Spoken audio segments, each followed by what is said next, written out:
Do you reach for your phone the second you wake up, before you've even left bed? Do you feel a strange sense of boredom even while watching Netflix or playing video games? Do you feel like you're constantly consuming but never satisfied? If you answered yes, I want you to know something important right off the bat.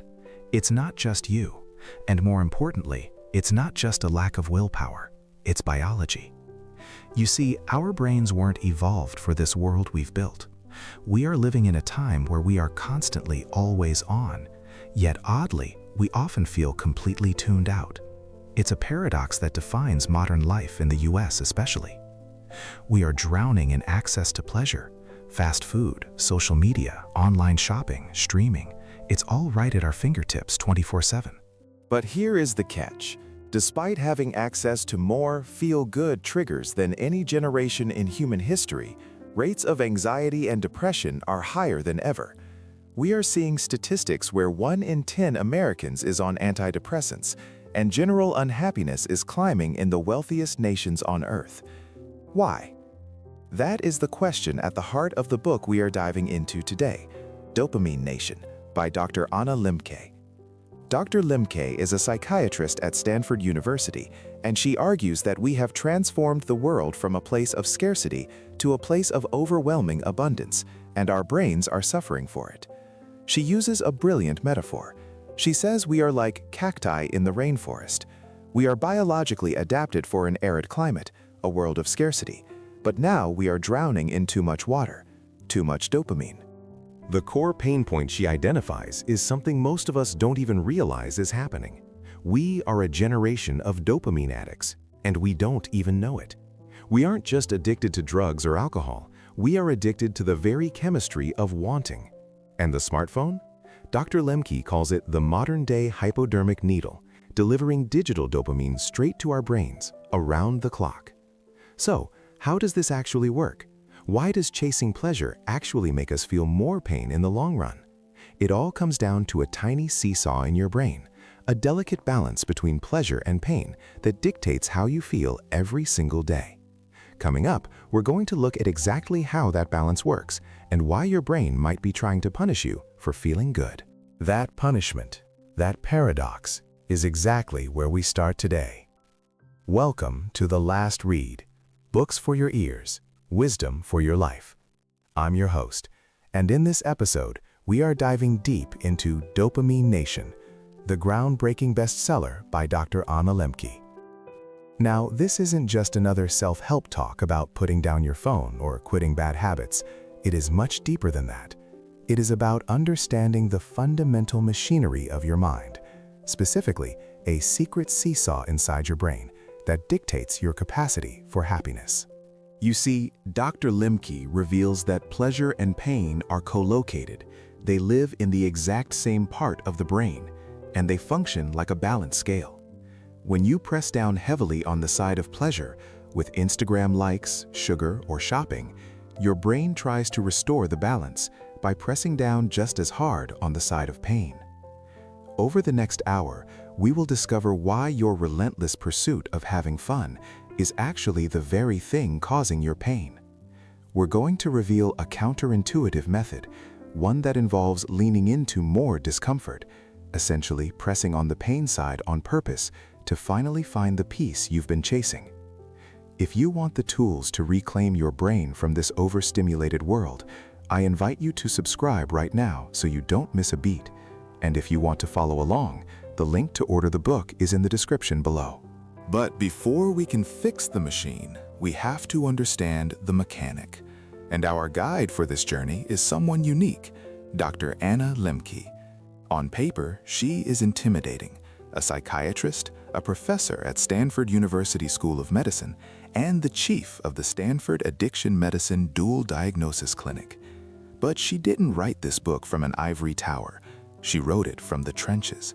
Because it turns out, even the chief of addiction medicine at Stanford isn't immune to the dopamine needle, and her drug of choice wasn't what you might expect. It was something much quieter, something she hid from her own family late into the night. And that is where her story, and ours, really begins. It wasn't opioids, and it wasn't alcohol. It was romance novels, specifically vampire romance novels. You heard that right. Now, let's pause for a second to appreciate the absurdity and the deep relatability of that image. We are talking about Dr. Anna Lembke. This is a woman who sits at the absolute pinnacle of her field. She is a professor of psychiatry at Stanford University School of Medicine. She is the chief of the Stanford Addiction Medicine Dual Diagnosis Clinic. She has spent decades treating patients hooked on heroin, meth, and prescription painkillers.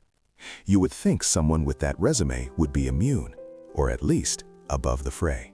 But in Dopamine Nation, she admits that she found herself falling into the exact same trap as her patients. It started innocently enough with the Twilight Saga, but like any drug, the tolerance built up. Soon, the teenage vampires weren't enough. She needed stronger stuff, moving on to graphic erotica and what she calls soft-core porn. She describes it vividly, hiding her Kindle so her family wouldn't see, staying up until 2 or 3 in the morning, frantically clicking purchase on the next book in the series, and then walking around the next day in a fog of irritability and fatigue. She was essentially using these stories to dissociate, to escape the high-pressure reality of her life at Stanford. This is why this book is so powerful. It shatters the stereotype that addiction is only for people on the fringes of society. Dr. Lembke's confession proves that in our modern, hyper-connected world, where a dopamine hit is just a click away, we are all susceptible. We are all addicts in some form, whether it's sugar, scrolling, shopping, or vampires. But why does that escape eventually turns into a trap? Why did Dr. Lembke find that the more she read for pleasure, the more miserable she felt when she stopped? It turns out there is a specific mechanism in our brain that governs this entire process. It's not just about liking things too much. It's about a fundamental law of physics happening inside your skull. A delicate balance between pleasure and pain that once tipped will fight to even the score. It turns out there is a specific mechanism in our brain that governs this entire process. It's not just about liking things too much. It's about a fundamental law of physics happening inside your skull. Dr. Lembke introduces a mental model here that is deceptively simple but incredibly profound. She asks us to imagine a seesaw or a teeter-totter right there in the reward center of your brain. Now, for a long time, neuroscience treated pleasure and pain as two totally different systems, like they were processed in different corners of the room. But Dopamine Nation reveals that they are actually co-located. They are processed in the exact same region, and they function like a balance scale. When you do something fun, let's say you eat a piece of rich dark chocolate, or you get a match on a dating app, or you watch a viral video, dopamine is released. This tips the seesaw to the side of pleasure. You feel good. You feel a high. But, and this is the crucial part, the brain is obsessed with stability. It wants to remain level. This state is called homeostasis. The brain really doesn't like having that seesaw tipped to one side for too long. So how does it fix the balance?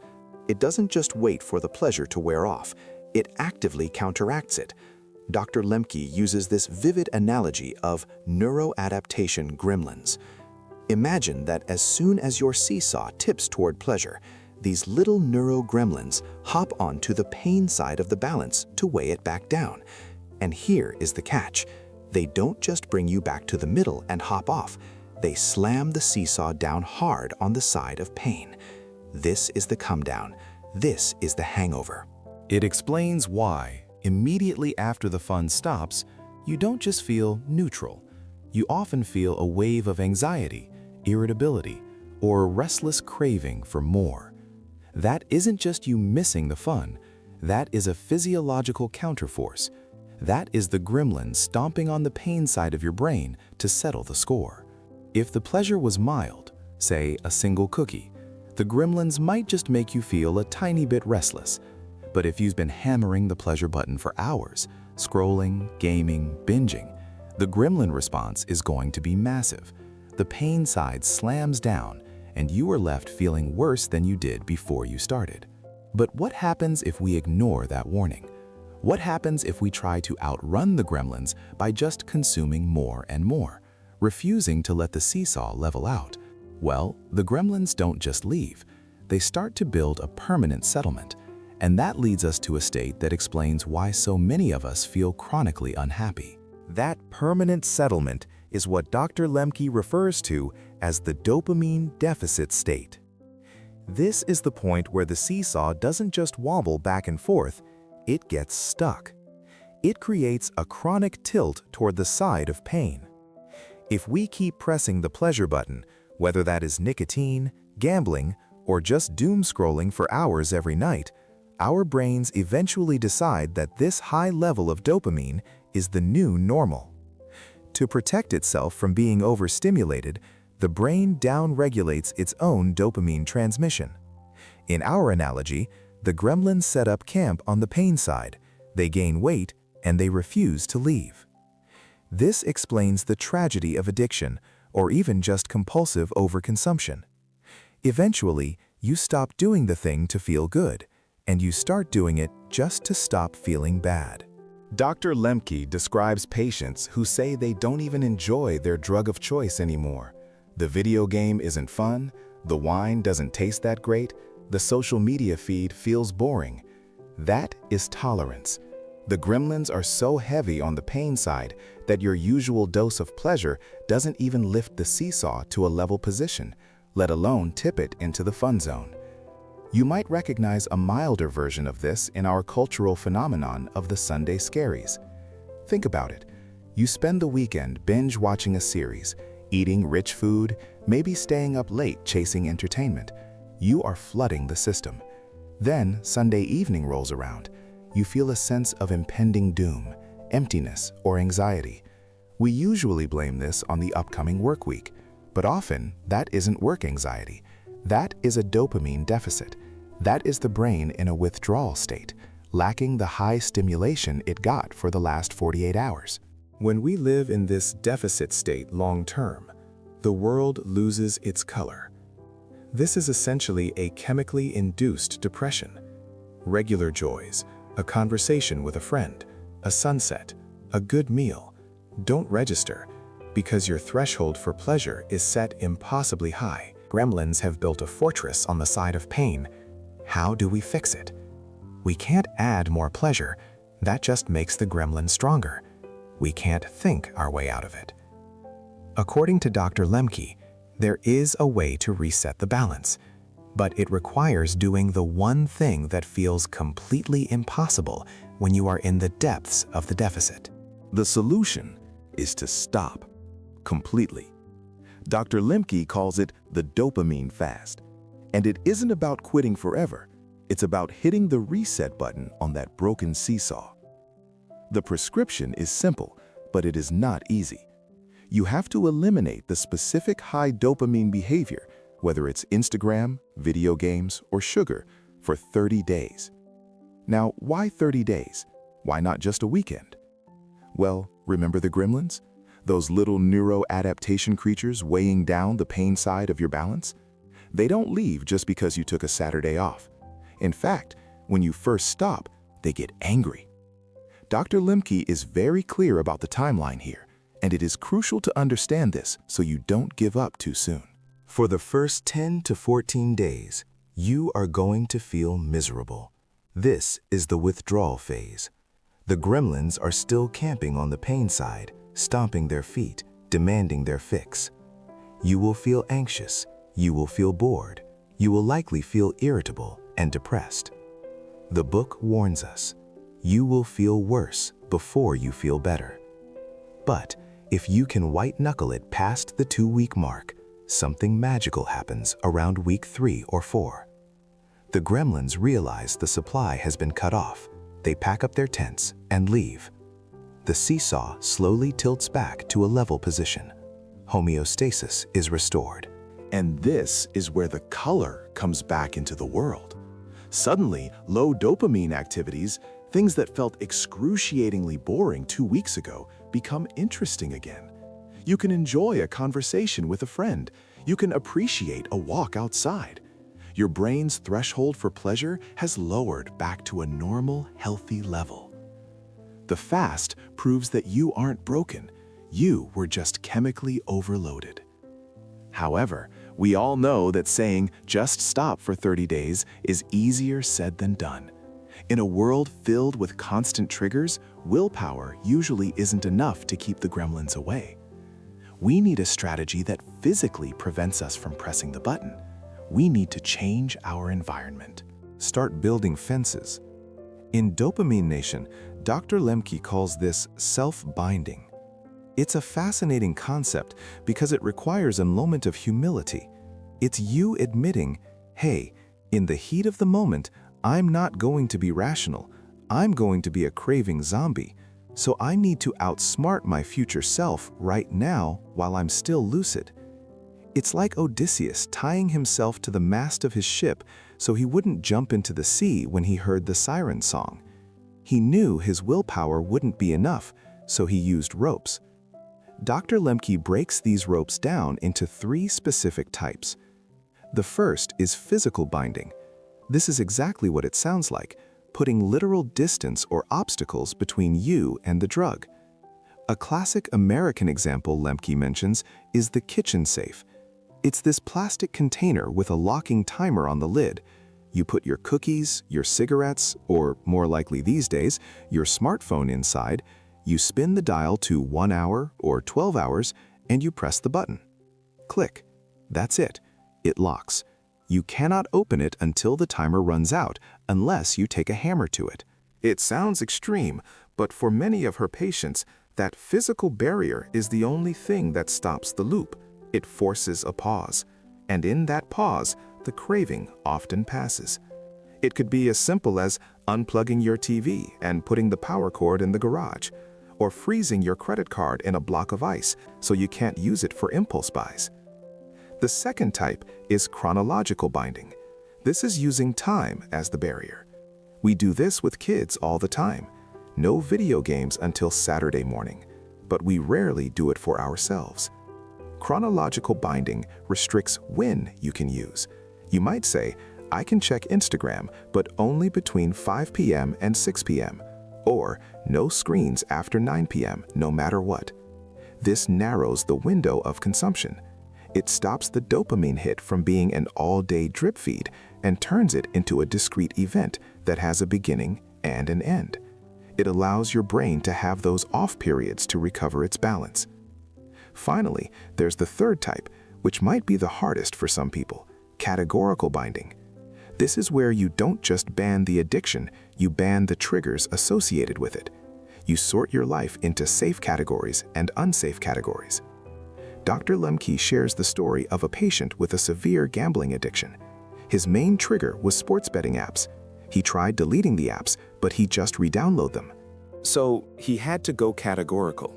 He realized that watching sports at all, even just checking the scores on ESPN or reading the sports section of the newspaper, was the siren song. It primed his brain for the bet. To save himself, he had to ban the entire category of sports news. No games, no highlights, no talking about the stats with friends. He had to cut out the prequel to the addiction. These strategies, physical, chronological, and categorical, are about designing an environment where the easy choice is the healthy choice. It's about protecting your brain from itself. But here's the catch. You can lock your phone in a safe. You can set strict time limits. You can ban entire categories of media from your life. But if you are doing all of this in secret, if you are hiding your struggle from the people around you, the addiction has a way of finding a backdoor. Barriers are powerful, but they aren't the ultimate cure. The ultimate cure requires something much scarier than a timed lockbox. It requires opening the door and letting someone else see the mess inside. And that leads us to Dr. Lembke's final and perhaps most surprising prescription. And that leads us to Dr. Lembke's final and perhaps most surprising prescription: radical honesty. Now, I know what you're thinking. I'm not a liar. I just omitted the fact that I spent 3 hours on TikTok last night. But Lembke isn't talking about being a generally honest citizen. She's talking about a rigorous, almost painful commitment to the truth in all things, big and small. Because here is the neuroscience behind why secrets keep us sick. When we lie, even those little white lies about why we were 5 minutes late to a meeting, we are operating primarily from the limbic system. That's the emotional, impulsive part of the brain that just wants to stay safe and comfortable right now. It's the part of the brain that whispers, "Don't tell them, they'll get mad." But when we tell the truth, especially when it exposes our flaws, we activate the prefrontal cortex. Think of the prefrontal cortex as the CEO of your brain. It's responsible for planning, future consequences, and, crucially, impulse control. Dr. Lembke argues that every time you tell the hard truth, you are literally exercising that part of your brain. You are strengthening the neural pathways that allow you to say no. Conversely, every time you lie, you are weakening that CEO. You are engaging in what she calls prefrontal cortical atrophy. You are effectively taking the brakes off your own brain. So the antidote to addiction isn't just sobriety, it's truth. But this brings up a terrifying problem: shame. Most of us hide our bad habits because we are terrified of rejection. We think, if they knew I was gambling again, or if they knew how much I was drinking, they would leave. Dr. Lembke flips this on its head with a concept she calls pro-social shame. It sounds like an oxymoron, right? We usually think of shame as toxic, something that makes us hide in the dark. And destructive shame does exactly that. It fuels the addiction cycle. But pro-social shame is different. It's what happens when you walk into a room, maybe a therapist's office, maybe an AA meeting, or maybe just your kitchen with your partner, and you say, "I am struggling. I messed up." And here is the magic trick.